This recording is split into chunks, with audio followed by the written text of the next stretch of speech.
Hello everyone, আশা করি সবাই ভালো আছেন। বীর মুক্তিযোদ্ধাদের নিয়ে অন্তর্বর্তীকালীন সরকারের প্রধান উপদেষ্টা যে মন্ত্রিসভায় যে বৈঠক করেছেন, তাতে কি সিদ্ধান্ত হয়েছে তার কিছু বিস্তারিত তথ্য নিয়ে চলে আসলাম আপনাদের মাঝে। তো অনেকদিন সার্ভারের সমস্যার কারণে আমরা ভিডিও আপলোড করতে পারিনি। তো অবশ্যই আপনারা এই ভিডিওতে একটি করে লাইক দিয়ে দেবেন, যাতে আমরা পরবর্তীতে সুন্দরভাবে ভিডিওগুলো আপলোড করতে পারি। এবং যারা এখনো আমাদের ইউটিউব চ্যানেলটি সাবস্ক্রাইব করেনি মুক্তিযোদ্ধা বিষয়ক বিভিন্ন তথ্যের জন্য, অবশ্যই আমাদের ইউটিউব চ্যানেলটি সাবস্ক্রাইব করে আমাদের সাথে থাকবেন। এছাড়াও বীর মুক্তিযোদ্ধা এবং তাদের পরিবারের জন্য আমরা নিয়ে এসেছি প্রিমিয়াম কোয়ালিটি শোপিস, যা কিনা বীর মুক্তিযোদ্ধা এবং তাদের পরিবারের জন্য খুবই গুরুত্বপূর্ণ। যারা এই প্রিমিয়াম শোপিসটি সংগ্রহ করতে চান, তারা স্ক্রিনে দেখানো নাম্বারে কল করে আজই সংগ্রহ করে নেবেন। তো অন্তর্বর্তীকালীন সরকারের প্রধান উপদেষ্টা ডক্টর মোহাম্মদ ইউনূস এবং যে অন্তর্বর্তী সরকারের যে প্রধান প্রধান যে মন্ত্রিসভার উপদেষ্টাগণ আছেন, তাদের নিয়ে একটি মিটিং হয়েছে। সেখানে বীর মুক্তিযোদ্ধা এবং তাদের পরিবারের পরবর্তী কার্যক্রম নিয়ে বিভিন্ন ধরনের গুরুত্বপূর্ণ কথা সেখানে আলোচিত হয়েছে। তো সেই বিস্তারিত তথ্যগুলো আপনাদের মাঝে আজকে আমি তুলে ধরবো।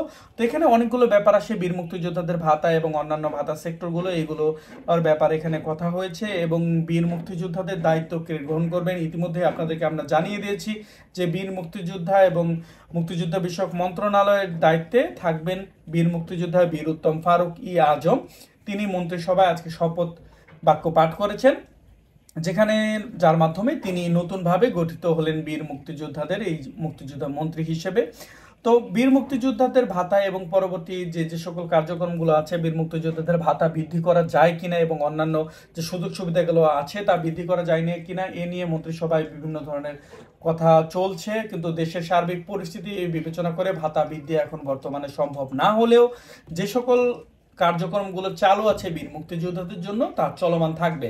তো এটা খুবই ভালো একটি সংবাদ, যার মাধ্যমে বীর মুক্তিযোদ্ধা পরিবারগুলো সুন্দরভাবে জীবনযাপন করতে পারবেন। আপনারা সকলে অবগত আছেন, সামান্য পরিমাণ অর্থ দিয়ে একজন বীর মুক্তিযোদ্ধা পরিবার, যার বয়স কিনা প্রায় 70-80-র উপরে, তো এই যে বয়সে দেখা যায় একজন বীর মুক্তিযোদ্ধা আর ওষুধ এবং অন্যান্য খরচ থাকে, তো তা দিয়ে চলা সম্ভব হয় না। পরবর্তীতে বীর মুক্তিযোদ্ধাদের যে রেশন সুবিধা আছে সেখানে আওতায় আনা যায় কিনা এবং অন্যান্য সুযোগ সুবিধার মধ্যে যে চিকিৎসা সেবা আছে তার অর্থ হাসপাতালে প্রদান না করে সেগুলো বীর মুক্তিযোদ্ধাদের অ্যাকাউন্টে দিলে তারা তাদের পছন্দের সহিত হাসপাতালে গিয়ে চিকিৎসাটা গ্রহণ করতে পারে। কারণ অনেক সময় দেখা যায় যে ঢাকায় এসে চিকিৎসা গ্রহণ করা সম্ভব হয় না। তো সবাই ভালো থাকবেন। আজকের ভিডিও এ পর্যন্তই, ধন্যবাদ।